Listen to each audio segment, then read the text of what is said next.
welcome to the SCG where Mark Powell is about to commence his podcast. So in 5, 4, 3, 2.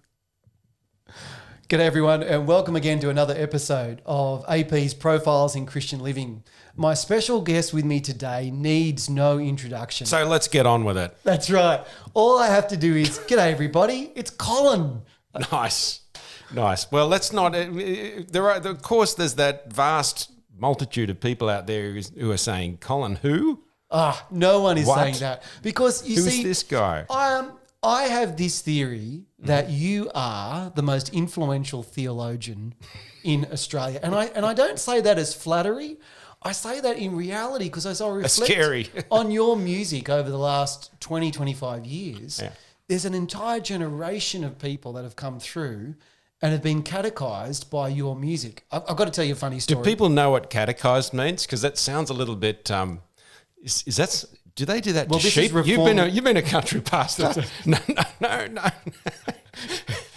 It's the questions and answers. They've outlawed that now in the country. No, instructing, training, teaching our children the truths of the faith.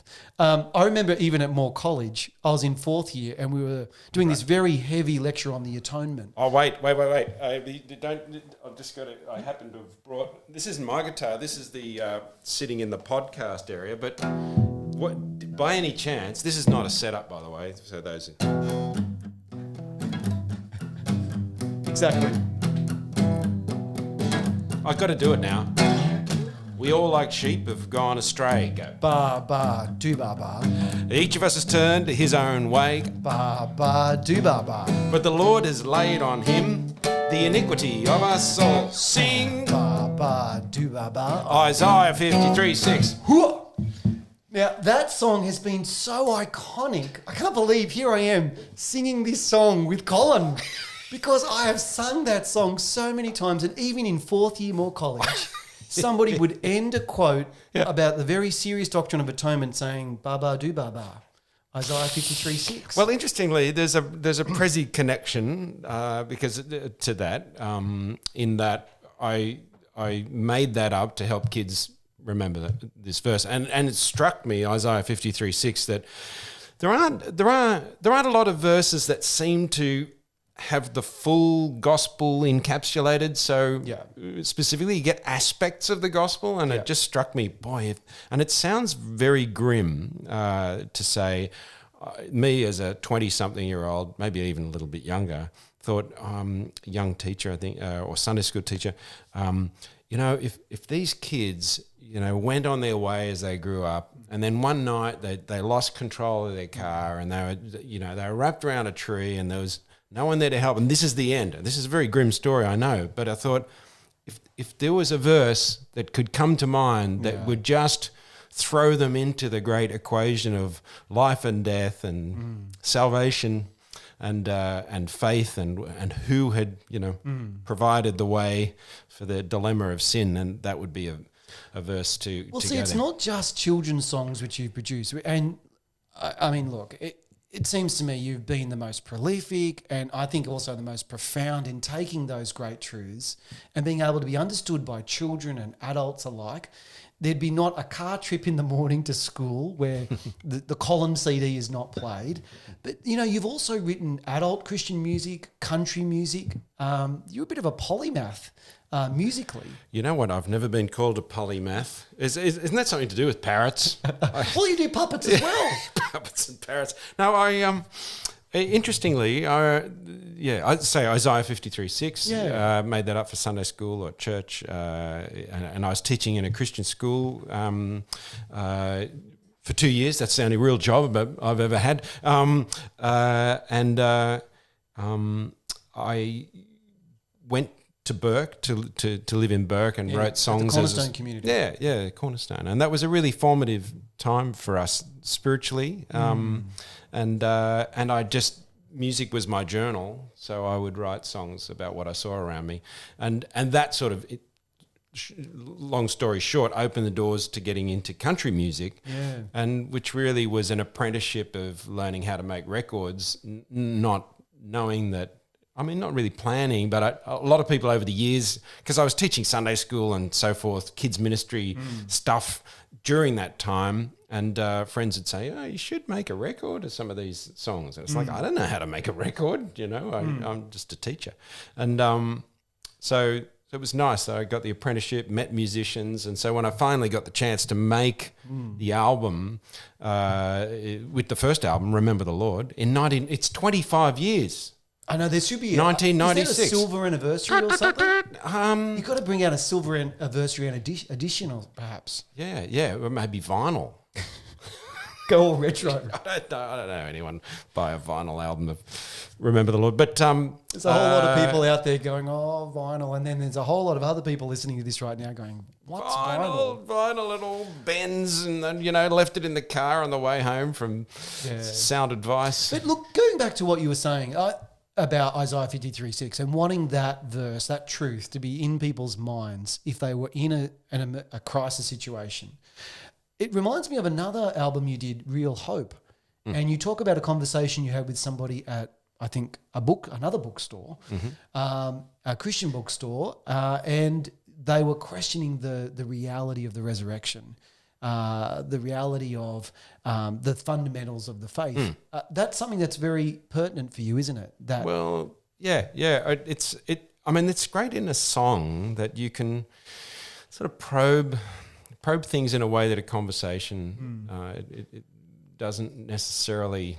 People are, we're all disarmed by music, and but really the song "Real Hope" was a response to someone who was really just suggesting that Christianity was an idea, that someone who I thought was a believer, but as we probed that, even Jesus. The resurrection was sort of more an idea, a sort of type, than an actual historical event, and that just struck me that does turn Christianity into a cruel joke, really, because I live in this embodied world. I love my body. I can't drown it. I want to keep it alive. I feed it. And the thought that the dilemma of sin and mortality and frailty, suffering and death could be actually really solved, like bodily solved, and that was demonstrated not as a sort of philosophical idea, but as an event of history of Jesus takes on flesh. And so, Colin, after you went from Cornerstone Community and you started to see a ministry in music, how did your gig on Play School come about? Well, that was. It's funny. I sat on the veranda with Laurie McIntosh, who's started Cornerstone, and he's in his 80s now, Laurie, and he knew that I was, had a Christian background. It had a great foundation in our church in Hurstville, in St Giles Presi Church, and but he said, you could come out here and just take the challenge of seeking first the kingdom of God and His righteousness, and just go on the adventure. See where it takes you. Or you could stay home and, I could sort of imagine a trajectory of staying in teaching and not a wasted, life at all. But this, that sort of threw the whole deck of cards up in the air, as it were. And so I got involved in country music after that, really just from these journal, story, portrait songs, and I was signed to ABC Music. So it wasn't a Christian. Okay. I wasn't there. Thankfully, I was in the music industry very much as a Christian. I thought my path into the music industry was via Laurie McIntosh's veranda at Burke. Where that moment of thinking, well, let's make this the seek first adventure of faith, and for me in this moment, in this time, and so that's great. Being armed with that, walking into the music industry. Because you played in Tamworth, Golden Guitar, and you played with some Australian country music superstars like Troy Cassidy. Well, I have, but you're getting ahead of yourself, because this is my short version of how I got into Play School, and our friends are waiting for but he didn't finish the story. Others are saying, "Will you hurry up, mate?" Okay. ABC Music. I signed you. We can get to you. ABC Music, and it was a lunch. I told them, I'd love to do Play School because they were releasing Play School albums and so forth. So there was a connection between them, and there was a lunchtime queue at the cafeteria at ABC, which used to be at Gore Hill there, and so TV and Enterprises, ABC Music, and so forth were all on the same site, and a conversation took place between the boss of Play School and the boss of ABC Music, and she said, "Oh, yeah, we got a guy who said he'd like to be one of our artists." And they said, "Well, send him up." So I sang. Okie toki yunga, yay, miss a day, miss a do, miss a day. And I built an igloo in the Play School hut, and they wrote me, back on mic, they wrote me what I thought was the most polite knockback letter. And after it, I thought, I really want to do this. I really want to do this. And I think this will fit. It sounds a bit pompous, but it's like, I think this will be a good decision for you if you choose me. But, That's what you said to them? No, I didn't say that. Oh. No, they'd go, bye. No, but I was just thinking that. And I don't, usually it's just like, well, I'll see what happens. But they wrote back, and 2 weeks later I was in the Botanic Gardens with John and Benita, singing songs, singing the ants go marching one by one, and at the end of that day I walked out at the gates there near the Man of War steps near the Opera House, swinging my guitar like Julie Andrews on The Sound of Music, thinking that was the best day's work. Really? I can't believe it. I was at work today, and I did Play School, and I was with John, and it was amazing. So that sort of opened a lovely door. And I think in the early days, it probably gave extra traction to my kids' Christian music, because people went, "Oh, that's the Play School absolutely. Guy." Yeah. And so there was sort of an immediate profile there that I think, has obviously, I haven't done Play School. I think probably 2005 might have been the last Play School that, aired with me. Well, because your videos, I think of, your Christian music have been just as popular as the music itself. You've straddled both genres. Yeah. I mean, that's where all these grey hairs had come from. Though, television is much more complicated than, to do a video like this is more challenge than to set up a couple of mics and do an audio podcast. And so when you suddenly think, oh, what does this song actually look like? What pictures are we going to create? Yeah. Suddenly you can have lots of ideas, but to sort of manifest those, say, I'll be this fisherman guy, and I'll be floating around in a boat, and, suddenly it's like, what boat? Where? How do we get the crew down there? What else can we shoot on that day? And we need a sound and, lights. Colin, I've got to ask you, when you were sitting on that veranda with that 80-year-old gentleman, and he was encouraging you about your own life journey ahead. You're becoming a bit more of an elder statesman yourself. What would you say to the young people out there, in all seriousness, that might be musically talented, artistically talented, and using their gifts for the Lord? Any advice? Yeah, it's always dangerous. Advice is very dangerous. It's if anything, everyone's story seems so unlikely in the telling. It's if you could tell it in advance, you'd say, how will you ever replicate that? So it's difficult to give advice, because the Lord opens doors, and that was one conviction that I've always had, and it sounds a bit dissatisfying perhaps, because you feel like, well, you've got to do stuff. So, I mean, certainly I got some good advice when I first sent a bunch of demos to John Cain, who was a fellow who produced my first couple of country albums and really introduced me to publisher and record company. And he signed off, keep writing. And really, that was great advice. I think if you've got a creative gift, then use it. And it will sort of evidence itself, I think. Its value will evidence itself. It may not give you a career, but, and I think that I was writing songs, a lot of these kids' Christian music, songs, before I had a career in it. It wasn't a career. It was just, we needed a song for Sunday. Give us an insight into how the creative juices flow for you. How do you come about producing a song? You were talking before about Isaiah 53:6 being for Sunday school, but is it happening out of your quiet times in the morning? Is it intentional that I need to do something on this? I don't tend to say, okay, now I'm, it's 10 o'clock and every day at 10 o'clock I write a new song. I've never been quite that disciplined. And I also think there's joy in the discovery of a fresh idea. And so certainly, this has been filmed in a book and recorded in a bookshop, and that's a bit of a candy shop to me, because books have been a great source of inspiration. And I've got to ask then. Top 5 books that have been most influential on you, apart from the Bible, of course. Oh yeah, that's a given. Well, obviously, Spot's First Walk. Colin Buchanan, published in 2005.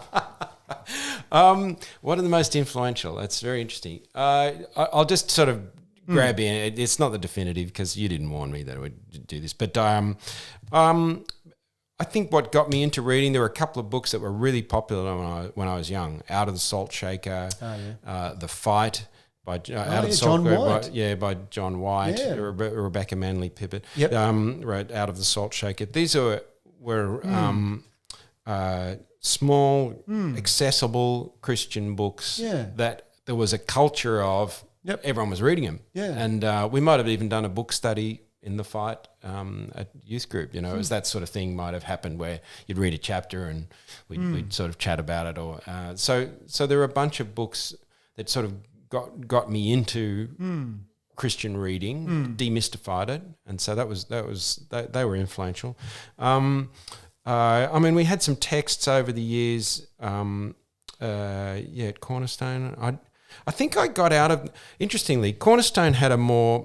Their background wasn't reformed in the way that our background in the Prezi Church was reformed, and so that created a bit of a rub, bit of frustration at times, because I sort of could look like a bit of a hardhead in that setting, but I loved the devotional dimension of it, the day-to-day thing that came out of their tradition, which I felt like.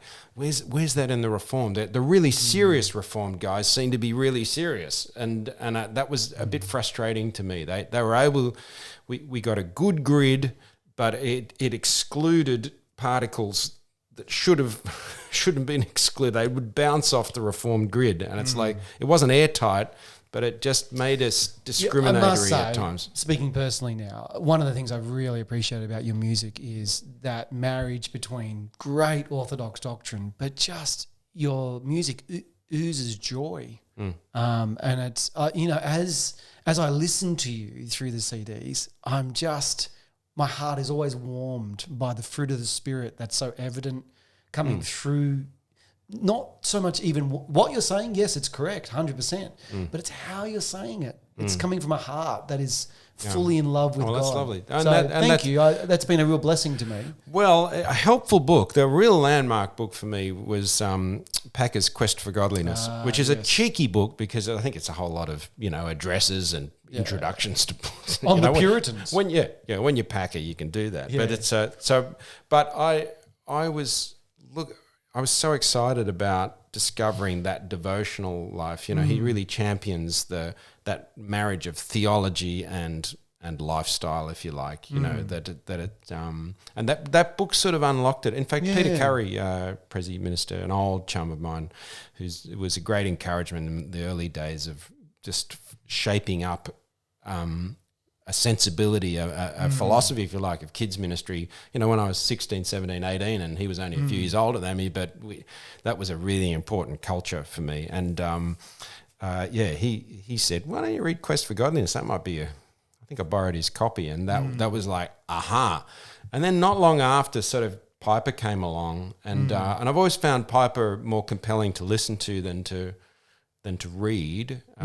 So I listen. He's an orator, isn't he? Yeah. I mean, some people find him just a bit like a bit shouty and a bit overdone. But I think that manner aside, I think he's I'd love to see more preachers emulate Piper, not by his style, but he goes on to use the word the quest to understand the text, the quest to create find the problems in the text, and then to process those to his own satisfaction, and then infectiously. So let me ask share you, that from the pulpit. Let me ask you a little bit of a sensitive question then, and I ask this as a preacher. You've been in Anglican church now for 20 years. You move around a lot though. You see a lot of preaching. Give us a pew perspective, right? On how do you think our preaching is in Australia? Well, disclaimer, it's one thing to be, if we can have alcohol references, but it's one thing to be a wine lover. It's quite another thing to be a wine maker, good point. So consuming sermons is much easier than preaching them. And I mean, people That said, what do you think's the quality of our wine here in Australia? Okay, so how the prezzies have changed. Before it was the Anglicans; they were the wine guys. But I would say we've had a strong exegetical. So we explain the passage, and so there's a sense of like, let's dig in. Those sort of phrases get used and are quite popular. And interestingly, we did a little preaching course recently at our church, and I've preached disclaimer. Apart from, if you call these preaching, which we'll get onto in just a moment. Yeah, but no. But I haven't sermon wise, a handful of times. I haven't sort of found my way into preaching in that way. I disclaimer. So I feel like we get the bones of the passage out, and there's been a strong culture of that. But systematic theology. We've got a strong biblical theology, so we plug the passage into the story of the Bible. Like we do a lot of things that are incredibly helpful, right? To see that this passage has a place in the bigger story of the Bible, and especially in the crowning story of the Bible, which is God saves His people by sending His Son. Delivers a people for Himself under the King, the servant king, and that's a precious thing to be able to understand. But then, having done that, the sort of labyrinth of systematic theology can sometimes be just barricaded off, and so preaching gets a bit boring when phrases like "it's all about Jesus," which sounds a bit blasphemous to criticize that phrase, but it's reductionistic. I find the reductionism is a frustration to me because it lacks insight, and it's not. I wonder whether people think they're being theological, but I don't know. My word is they're being typological. They're sort of being Is there a word schematological? Like they're sort of the blocks of the big story. They're sort of not to criticize it specifically, but the helpfulness of, say, a 2 ways to live becomes the sort of to a man with a hammer, everything's a nail. And interestingly, in this preaching course, one of the things, the big idea of the passage, which I love how Gary Miller says he prefers the divine intent of the passage. So the big idea is already applying some sort of methodology. And we need to submit to it. Yeah, that's right. Whereas there's a methodology to the big idea that there is one idea. Yeah. It's very postmodern. But there may be multiple ideas in so the divine intent leaves you open to, a master at that, I think, is Kirk Paxton is able to sort of let the ambiguity, if there's, if the divine intent is some degree of ambiguity, he's able to deliver that tension with a satisfying way, not leave you with confusion. That's great. So I've been just to finish that thought, the divine intent, the big idea. In this preaching course, the big idea was that's meant to be theological in this particular model, which was a helpful model of it all. And I thought, if you're not getting a full systematic theological, if you don't have that scope, where are you going to go for that big idea? You in a way, you're going to sort of stick to the main road that rather than the theological arteries. That's incredibly helpful, because I know Peter Jensen, former Archbishop of Sydney, has said, and lecturer in systematic theology, has said that in Sydney, as evangelicals, we're very strong on exegesis, but we're not strong on systematics. So, you're in... Oh, wow. In agreement. I wonder, with the great PFJ. Does he quote me? But I just say that because it makes it... the nuance. I mean, even the nature and character of God, is a point in itself. It is, because he's sublime. And it was recently, I've been going through a series by R.C. Sproul, which is masterful, called Foundations. You can listen to it online. Foundations in Theology, I think it's called. Yeah. And it's 20-minute lectures, all self-contained. They're not chopped up. Yep. They have an arc. Each of them has this brilliant arc. Yep. And he's lecturing. You can hear the chalk on the blackboard. Yep. And he what comes through is that God is the great full stop. He's the point. He's where it all comes from. Yeah. And that's not a sort of philosophical statement. It's sort of I'm reaching into the ether to say that, because he's things that I'm not. He's infinite. He's perfect. Every element of his character is complete. I don't get that. Because we're a nice guy, sometimes have a bit of a temper, we like this, our justice and our mercy fight each other. And in God, they're complete. So just that thought of the transcendent nature of God, and just that people are going to grow as perhaps they understand the nature and character of God without being told, so therefore don't watch porn, or therefore, or even... which they shouldn't, but or even connecting it to the gospel necessarily, that sort of Christological thread. It reminds me of another album you did, God of Wonders, which is, it had a profound impact on me. I think I remember listening to it when I was driving around the back of Pilliga and Wee War, and it was really how do you describe it? Like a worshipful experience. I think it actually came out of times around the campfire. And there's a couple of songs there where you're talking about, like, before the throne in Revelation 4 and 5, and all the living creatures falling down and giving God glory. On that, do you think as evangelicals today we've lost a sense of the transcendent, particularly when we meet together for corporate worship? Yeah. There was, I'm a product of my time, but reverence is, we're an egalitarian society. I even wonder whether by sort of leaning on our a sort of clear schematology to understand, the Bible can be summarized, therefore it's not quite as mysterious. So, and maybe God as well just becomes a little bit, this may be domesticated. Or even obligated by his own goodness.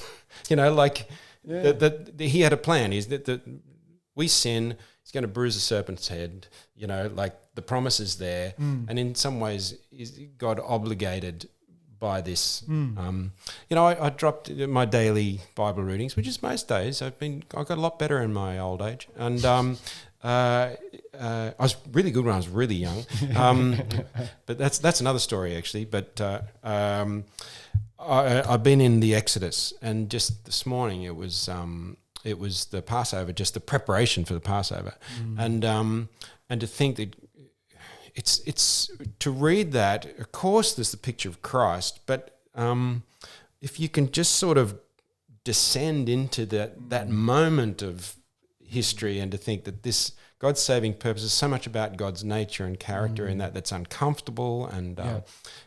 God's protected people. This is what I thought. God's protected people, God's pilgrim people. I like the P's, alliteration. Presbyterian people. Sorry, I got ahead of myself there. God's purchased people, Sorry, purchased. But all of that, there's blood, there's... which is a nice segue to your latest album, Colin's Old Testament Sing-Along. Yep. So with a bearded Colin at the back. Yes, which the intention was not to turn this into any sort of promotion. But I'm keen for this. I'm really, really keen. That I've described that as a grown, interesting, because we've sort of talked about this crossover. A grown-ups album. It's not sure whether it's a grown-ups album for kids or a kids album for grown-ups. Fantastic. So there's a bit of ambiguity in terms of something in there for kids and for parents. And even for those in between. Well, which I've always sort of just generally thought, even if it's a Rumpty-Tumpty song, that's that sort of novelty. I've got one song for a little recently, the Zabadis, which I sing in a bad sort of quasi-German European accent. Zabadis sickness in, Zawald is sin, and which has become very topical, and with the current viral matter. But I've always been very conscious of parents listening, just generally, no matter what the song is, but also, before that, what can I find for myself out of whatever it is, tends to be things that have struck me from a sermon or from a passage from a book. Can you give us a demo of one of the songs that are coming out of this? Yeah, I can have a little bit of a crack. We've got. There's over 75 new songs. 75. No, it's not 75 new songs. Do you 75 minutes of new songs. Sorry. I'm getting old myself, Colin. Yeah, well, no. Well. 75 mins of new songs. Okay. Yeah. That's a good day. Well, look, because of course I haven't been performing much, and I haven't sung many of these songs. And what else happened to you? Which one? Is it because of COVID we haven't seen you? Or? Yeah. That's the main reason. You can't do gigs. Who's gonna be a Caleb? Who's gonna make a stand? Who's gonna be a Caleb when there's giants in the land? Ready for battle to take God at his word. Who's gonna be a Caleb? Stand up for the Lord. Fantastic. Little sample there. Yeah, this is again not a promo, but I when I was in WeWar and I said to my group of elders, well, there's one particular man, Peter Burke, and he said to me, I said, we need to do an event where we're going to bring the community together. He said, what about that bloke that was at Katoomba last singing? And I went, mentioned a few. No. That guy with the really good country voice, Colin. I said, we can do that? And he said, yeah, sure, give him a call. People can do that. Like, they can call. Well, how do they go about booking you? Do you only do big gigs? Or? Just go to the website. Yeah, no, look, this year, God willing, we'll be doing a tour. And in fact, I mean, I know this sort of podcast will sort of exist for some time, but at the moment, we're trying something different where people apply for, and I'm going to try and sort of do mini tours sort of around a particular period of time. So it's look, and given the uncertainty of performing and social distancing and all that, can you do outdoor venues? I've just found, people aren't really thinking what events. A bit like they're not thinking, let's do an event. They're just thinking, how do we keep our heads above water with church? At the moment, so churches like that, and same with schools. They're just sort of trying to keep their head above water. So it was very quiet. I usually do over 50 gigs a year, and last year I was, I think I did 4, 5, and so look, I must say, we were loved having you, and not just the Christian community, the whole community, because you didn't just sing Christian stuff. You sang it all your play stool material, or your country material. I love doing that. In fact, one of my favourite country songs is you do with Troy. I think it's Troy Cassadaly, "The Road." Oh, do you? Yeah, I love that song. You're showing a deep knowledge of my lesser known material there, mate. It's good stuff. And The Land of the Getaway. Oh, yeah. That, I reckon that's up there with one of the best albums you've done. Oh, thank you. Well, that title track mentions Pete from Revesby. Oh, who is Pete? Oh, no, not our own. Is it? I never realised this. Peter Barnes. Peter, the Right Reverend Dr. What is his Royal Grand Poobah, I think he goes Effluence, by now. the Royal Effluence, Peter Barnes, who is, what is he? He's the Moderator General of the Presbyterian Church of Australia at present. Sorry, we'll stand for Pete. Okay, that's right, hand on heart. Yeah. And I was on the school board at Shire Christian School and at the time, and somehow, subconsciously, that old rhino, that rhinoceros, found his way into a lyric, and you didn't even know, and you knew that. There you go. Wow, that's fantastic. Yeah. Look, that's put you off. I mean, look, you've got here's another one, Songs of Australia, and I'm just looking at the cover of this, and it's a who's who of Australian country music. That's a nice part of what I've been able to do. I've collaborated with a lot of people. Lee Kernigan and I have contributed. Like I've done a lot of co-writes with Lee over the years. How do these aren't Christian people? No. How do they respond to you being so overtly, outwardly well known as a Christian? Has it provided any opportunities for you?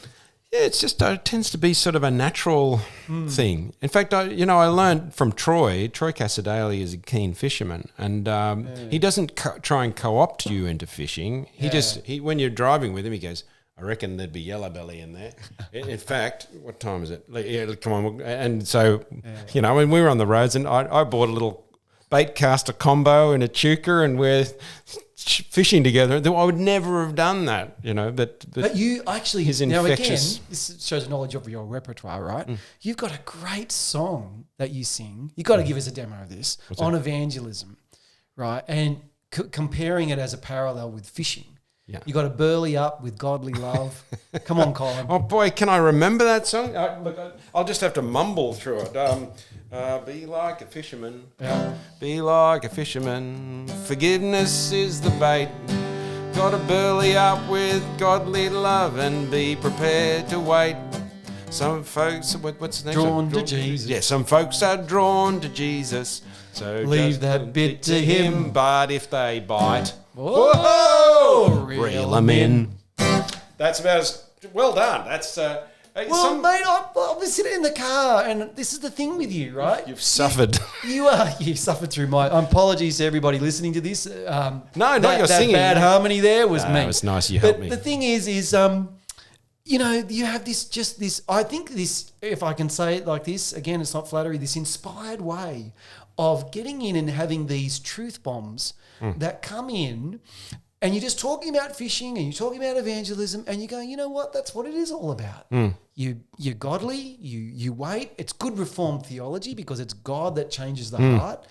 But if they bite, then you have the courage to respond. Yep. And I've had people say, "Can you not sing that song because it's an outreach, and it's sort of like." And I think one of the things about just honest, I love that the scriptures say, "Be prepared to give a reason for the hope that's within you," And I think that's it. Just means that it can be evident, and you can. There are times to declare the gospel, certainly, but really, a lot of the time, just being who you are in Christ is just the rich road anyway, and you can smell authenticity. Authenticity won't save people, but it'll commend the gospel. Yeah, that's right, and it can put the facts. I mean, if you're a bore and you only force people to talk about what you want to talk to them about, well, it might be that might be the reason you don't have many friends, like because you're just boring. Yeah, that's right.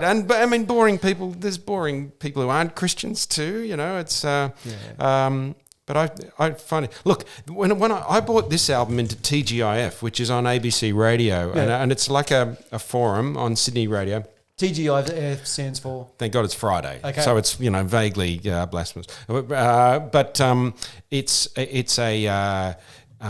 a panel and it's comedians, and I found my way into that. Richard Glover is the host. Right.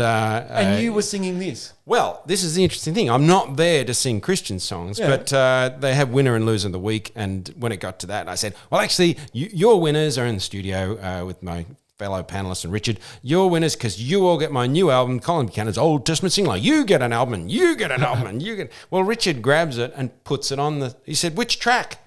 I went, well, actually, Hannah Praise. It's more a ballad. So wow. So he whacks this on, and it's the story of Hannah in 1 Samuel. And right.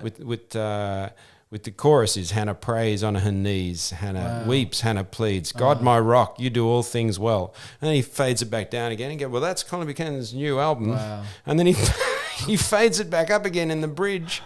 This is just drive time, sort of peak drive time. I think it's the number 2 show in Sydney. And it's up to the bridge. Well, give the Lord your heartache, give the Lord your pain, give your life to Jesus, call upon his name. Wow. We can learn to trust in God and cast our every care.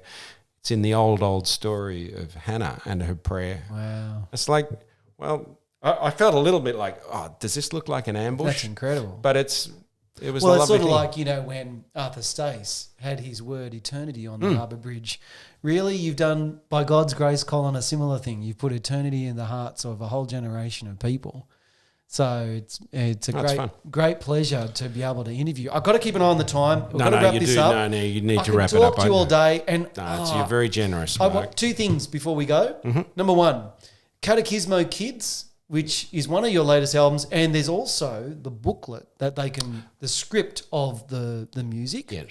Give us a quick Précis. I was going to say that. Well, you mentioned, I think it was my second album, Practice Being Godly, 1997, where I just put a couple of catechism questions in there. And I've always sort of felt like that would be a great thing to do. And I'd love to have made an album that was all of, just had a lot of catechism questions. So I a couple of years ago, I thought, yep, I'm going to do it. So I don't know that, some people would pick it up and go, I'm not sure what a catechismo is. And, it might be a more marginal release. But I think in the body of work, hopefully it's something that can be discovered because it is it's 50 catechism questions based on one of their children's catechisms. So it is attempting to just, if you like, as we were saying before, step off perhaps that sort of main highway of redemptive history and go with kids into some of the corridors of Well, I think what's theology. good about this is again, like you were saying earlier, a lot of catechism questions are orthodox theologically, but it's like trying to eat all bran. It's a little bit tasteless in the eating. Yep. Whereas what you've done is you've just added a little bit of sugar. Yeah. Well, it's Mal Heap, who's I've performed with with Nudge, the puppet. Who we have with us here today. Oh, yes. Hello. Thank you, Colin. Good. Be quiet. So it's an audio, it's sort of the Goons meets Monty Python meets I don't know what. And so there's lots of playfulness in it and music. But in fact, the guy came in when he mastered it and he said, we got a problem, Colin. And I said, what's that? And he said, well, you can put 81 minutes at a pinch on a CD. Yeah. And we got 83. What are you going to do? So we all had to talk a little bit. No, he didn't do that. So I think one song had to fall off the off the album. What got cut? I can't remember now. I can't remember. So my final question, Colin, and it's been a joy having you with us today. Thank you, Mark. I hope we do this again. I really do, because this is my final plea. Right? Yes. Do you reckon you could do a concert as a promo for Colin's Old Testament sing-alongs at PLC or something this coming year? Do you reckon we could get you along? I would love to. Yes, I'm hoping I can get myself.